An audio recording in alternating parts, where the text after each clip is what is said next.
ಅಧ್ಯಕ್ಷ, ಏನಾಗಿದೆ ಇಲ್ಲಿ ನನ್ನ ತಾಲೂಕಿನಲ್ಲಿ ಕಳೆದ 3 ವರ್ಷಗಳಲ್ಲಿ ನಾನು ಕೊಟ್ಟಿದ್ದ ಅನುದಾನ 786 ಲಕ್ಷ, ಅಂದ್ರೆ 7 ಕೋಟಿ ಅಧ್ಯಕ್ಷರೇ. ಇದರಲ್ಲಿ ಇದುವರೆಗೂ ಖರ್ಚು ಮಾಡಿರ್ತಕ್ಕಂಥದ್ದು ಕೇವಲ 3,03,55,00,000 ಮಾತ್ರ ಅಧ್ಯಕ್ಷರೇ. ಅಧ್ಯಕ್ಷರೇ, ಇದರ ಉತ್ತರ ಕೊಟ್ಟಾಗ ನಮ್ಮಲ್ಲಿ 100 ಕೆರೆಗಳಿದ್ದಾವೆ. ಆ ಕೆರೆಗಳು ಕೊಟ್ಟ ಅನುದಾನ ಕೇವಲ ಖರ್ಚು ಮಾಡಿರ್ತಕ್ಕಂಥದ್ದು ಕೇವಲ 3,55,00,000 ಅಧ್ಯಕ್ಷರೇ.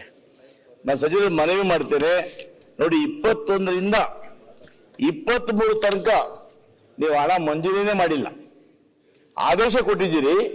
23-26 ಸಾಲಿಗೆ ವೆಚ್ಚ ಮಾಡಿರ್ತಕ್ಕಂಥ 0.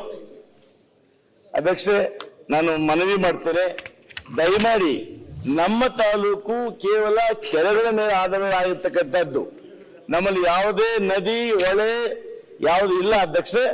ಹಾಗಾಗಿ ಏನು ಬಾಕಿ ಅನುದಾನ ಇದೆ ಅದನ್ನ ಬಿಡುಗಡೆ ಮಾಡಬೇಕು ಅಂತೇಳಿ ನಮ್ಮ ಸಚಿವರನ್ನು ಮನವಿ ಮಾಡ್ತೀವಿ ಅಧ್ಯಕ್ಷರೇ. ಅಧ್ಯಕ್ಷರೇ, ಎರಡನೇ ಉತ್ತರ ಕೊಟ್ಟಿದ್ದಾರೆ, ಕೆಸಿ ವ್ಯಾಲಿ ಎರಡನೇ ಅಂತ ಅಧ್ಯಕ್ಷರೇ. ಅಧ್ಯಕ್ಷರೇ, ಕೆಸಿ ವ್ಯಾಲಿ ಹಿಂದೆ ಸಾಮಾನ್ಯ ಮುಖ್ಯಮಂತ್ರಿಗಳಾಗಿರ್ತಕ್ಕಂಥ ಸಿದ್ದರಾಮಯ್ಯ ಸಾಹೇಬರು 14ನೇ ಸಾಲಿನಲ್ಲಿ ಸುಮಾರು 1,400 ಕೋಟಿ ರೂಪಾಯಿಗಳಿಗೆ ಕೆಸಿ ವ್ಯಾಲಿ ಯೋಜನೆಯನ್ನು ಕೊಟ್ಟರು. ಅವತ್ತು ಏನು ಅಧ್ಯಕ್ಷ ಒಪ್ಪಂದ ಆಯಿತು ಅಂದ್ರೆ, ಅವತ್ತು 400 MLD ಕೊಡಬೇಕು ಅಂತ ಹೇಳಿ BBMP ಒಪ್ಪಂದ ಆಯ್ತು. ಅದಾದ ನಂತರ ಅಧ್ಯಕ್ಷರೇ 18ರಲ್ಲಿ 110 MLD ಕೊಟ್ಟರು, ಮತ್ತೆ 19ರಲ್ಲಿ 210 ಕೊಟ್ಟರು, ಮತ್ತೆ ಅಧ್ಯಕ್ಷರೇ 22ಕ್ಕೆ 356 MLD ಕೊಡ್ತಾ ಬಂದ್ರು. ಅಧ್ಯಕ್ಷ, ಏನಾಗಿದೆ, ಮೊದಲನೇ ಹಂತ ಅಷ್ಟು ನೀರು ಕೊಟ್ಟಾಗ ನಮ್ಮ ಜಿಲ್ಲೆ ಏನು ಬರಗಾಲ ಇತ್ತು, ಕನಿಷ್ಠ ಪಕ್ಷ ಕೆರೆಗಳು ತುಂಬಿ ಅಂತರ್ಜಲ ಅಭಿವೃದ್ಧಿ ಆಗಿತ್ತು ಅಧ್ಯಕ್ಷರೇ. ಆ ಅಭಿವೃದ್ಧಿ ಆದಾಗ ರೈತರ ಕೊಳವೆ ಬಾವಿ ಏನು 1800 ಹಾಳಾಗೋಗಿತ್ತೋ ಅದು 400 ಅಡಿಗೆ ಬಂತು. ಇತ್ತೀಚೆಗೆ ಇವರು 2 ವರ್ಷಗಳಿಂದ BBMP ಅವರು ನೀರು ಸರಬರಾಜು ಮಾಡದೇ ಇರೋ ಪ್ರಯುಕ್ತ ನಮಗಿವತ್ತು ಕೇವಲ 280 MLD ಮಾತ್ರ ಬರ್ತಾ ಇದೆ ಅಧ್ಯಕ್ಷರೇ. ಇದರಿಂದ ಏನಾಗಿದೆ, ನಾನು ಯಾಕೆ ಈ ಮಾತು ಹೇಳ್ತೀನಿ ಅಂದ್ರೆ, ನಾವು ವಿಶೇಷವಾಗಿ ಮಾಲೂರು ಬಂಗಾರಪೇಟೆ ತಾಲೂಕು ಬರ್ತಕ್ಕಂಥ ಫೀಡರ್ ಏನಿದೆ ಅಧ್ಯಕ್ಷರೇ, ಆ ಫೀಡರ್ಗೆ ನಮಗೆ 60 MLD ಕೊಡಬೇಕಾಗಿತ್ತು, ಇವತ್ತು 30 ಕೊಡ್ತಾ ಇಲ್ಲ. ಹೀಗಾಗಿ ನನ್ನ ಬಂಗಾರಪೇಟೆ ತಾಲೂಕು ಟೈಲ್ ಎಂಡ್, ಅಲ್ಲಿ ರೀಚ್ ಆಗಿದ್ದು ಕೇವಲ 15 ಇಸ್ವಿಯಲ್ಲಿ ಮಾತ್ರ ರೀಚ್ ಆಯಿತು. ತದನಂತರ ನನ್ನ ಭಾಗಕ್ಕೆ 1 ಹನಿ ನೀರು ಕೂಡ ಬಂದಿಲ್ಲ ಅಧ್ಯಕ್ಷರೇ. ಯಾಕಂದ್ರೆ ಗ್ರಾವಿಟಿಯೇ ಬರಬೇಕು. ಇಲ್ಲಿ ಏನು ನರಸಾಪುರ ಪಂಪಿಂಗ್ ಸ್ಟೇಷನ್ ಇಂದ ಆಮೇಲೆ ದೊಡ್ಡಶಿವರ ಕೆರೆವರೆಗೂ ಕೂಡ ಪಂಪಿಂಗ್ ಅಲ್ಲಿ ಬಂದು ಅಲ್ಲಿಂದ ಮತ್ತೆ ಮಾರ್ಗೊಂಡೆ ಡ್ಯಾಮ್ ಹತ್ರ ಬಿಡ್ತಾರೆ ಅಧ್ಯಕ್ಷರೇ. ಅಲ್ಲಿಂದ ಗ್ರಾವಿಟಿಲೇ ಬರಬೇಕು.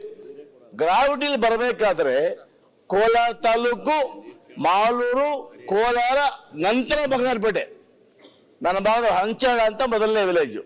ಅಲ್ಲಿ ಇವತ್ತು ನೀರು ಬಂದು 4 ವರ್ಷ ಆಗಿದೆ ಅಧ್ಯಕ್ಷರೇ.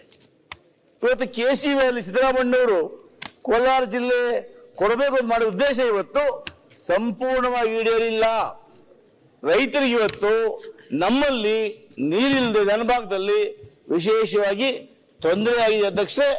ಹಾಗಾಗಿ ಏನು ಮೊದಲನೇ ಹಂತ ಕೆಸಿ ವ್ಯಾಲಿ ಇತ್ತಲ್ಲ, ಅದನ್ನು ಇವತ್ತು ಏನು ನಮಗೆ 380 MLD ಕೊಡ್ತಾ ಇದ್ರು, ಅಷ್ಟಕ್ಕೆ ಇವತ್ತು ಅಷ್ಟೇ MLD ಕೊಡಲಿಕ್ಕೆ ಸಚಿವರು ಪ್ರಾಮಾಣಿಕವಾಗಿ ಪ್ರಯತ್ನ ಮಾಡಬೇಕು ಅಂತ ಒತ್ತಾಯವನ್ನು ಮಾಡ್ತೇನೆ ಅಧ್ಯಕ್ಷರೇ. ಅಧ್ಯಕ್ಷ, ಎರಡನೇದಾಗಿ ಎರಡನೇ ಹಂತ, ಈ ಎರಡನೇ ಹಂತ ಏನಾಗಿದೆ ಅಧ್ಯಕ್ಷರೇ, ಎರಡನೇ ಹಂತ ಕೋಲಾರ ಕೆರೆಯಿಂದ ನಮ್ಮ ಭಾಗದ ಕೆಲವು ಭಾಗಗಳಿಗೆ ಈ ಪೈಪ್ ಲೈನ್ ಮುಖಾಂತರ ಮಾಡ್ತಕ್ಕ ಯೋಜನೆಗೆ 455 ಕೋಟಿ ರೂಪಾಯಿಗಳಿಗೆ ಹಿಂದಿನ ಸರ್ಕಾರದಲ್ಲಿ ಯೋಜನೆ ಅನುಮೋದನೆ ಇದೆ ಅಧ್ಯಕ್ಷರೇ. ಇವತ್ತು ಕಾಮಗಾರಿ ಪ್ರಾರಂಭ ಆಗಿದೆ. ಕಾಮಗಾರಿ 2024ಕ್ಕೆ ಮುಗಿಸಬೇಕಾಗಿತ್ತು, ಆದ್ರೆ ಇದುವರೆಗೂ ಕಾಮಗಾರಿ ಮುಗಿದಿಲ್ಲ. ಕಾರಣ ಏನಪ್ಪಾ ಅಂದ್ರೆ, ಒಟ್ಟು 455 ಕೋಟಿಗಳಲ್ಲಿ ಇದುವರೆಗೂ ಬಿಡುಗಡೆ ಆಗಿರ್ತಕ್ಕಂಥದ್ದು ಕೇವಲ 149 ಕೋಟಿ ಮಾತ್ರ ಅಧ್ಯಕ್ಷರೇ. ನಾವು ಕಾಂಟ್ರಾಕ್ಟರ್ ಕೇಳಿದ್ವಿ, ಯಾಕೆ ಕೆಲಸ ಮಾಡ್ತಾ ಇಲ್ಲ ತಾವು ಅಂತ. ಅಧ್ಯಕ್ಷ, ಕಾಂಟ್ರಾಕ್ಟರ್ಗೆ ಇವತ್ತು 120 ಕೋಟಿ ಬಾಕಿ ಇದೆ ಅಧ್ಯಕ್ಷರೇ. ಈಗ ಪ್ರಶ್ನೆ ಕೇಳಿ. ನಾನು ಇಷ್ಟೇ ಯೋಚನೆ ಮಾಡ್ತೀನಿ, ಆ 120 ಕೋಟಿ ಬಿಡುಗಡೆ ಮಾಡಿದ್ರೆ ಕನಿಷ್ಠ ಪಕ್ಷ 2ನೇ ಹಂತ ಕಾಮಗಾರಿ ಮುಗಿದ್ರೆ ನನ್ನ ಬಂಗಾರಪೇಟೆ ತಾಲೂಕಲ್ಲಿ ಸ್ವಲ್ಪ ಕೆರೆಗಳಿಗೆ ನೀರು ಬರುವಂತ ಭಾಗ್ಯ ಸಿಗ್ತದೆ. ನಮ್ಮ ಬಂಗಾರಪೇಟೆ ಸ್ವಲ್ಪ ನೋಡಿ, ಸಚಿವರು ನಿಮ್ಮ ಬಂಗಾರಪೇಟೆ ಅಲ್ಲ, ನಮ್ಮ ಬೆಳ್ಳಿಯ ಪೇಟೆ ಉಂಟಲ್ಲ, ಅದನ್ನು ಸ್ವಲ್ಪ ನೋಡ್ಬೇಕಲ್ಲ. ಆಯ್ತು, ಈಗ ಕಂಟಿನ್ಯೂ ಮಾಡಿ, ಪ್ರಶ್ನೆ ಕೇಳಿ ಡೈರೆಕ್ಟ್. ಹಾಗಾಗಿ ದಯಮಾಡಿ ಅಧ್ಯಕ್ಷರೇ, ಸಚಿವರು ಬಹಳ ಒಳ್ಳೆಯವರಿದ್ದಾರೆ ನಮಗೆ. ಯಾಕೆಂದ್ರೆ ಕೋಲಾರ ಜಿಲ್ಲೆಗೆ ಯಾವುದು ಕೆರೆಗಳಿಲ್ಲ ಅಧ್ಯಕ್ಷ.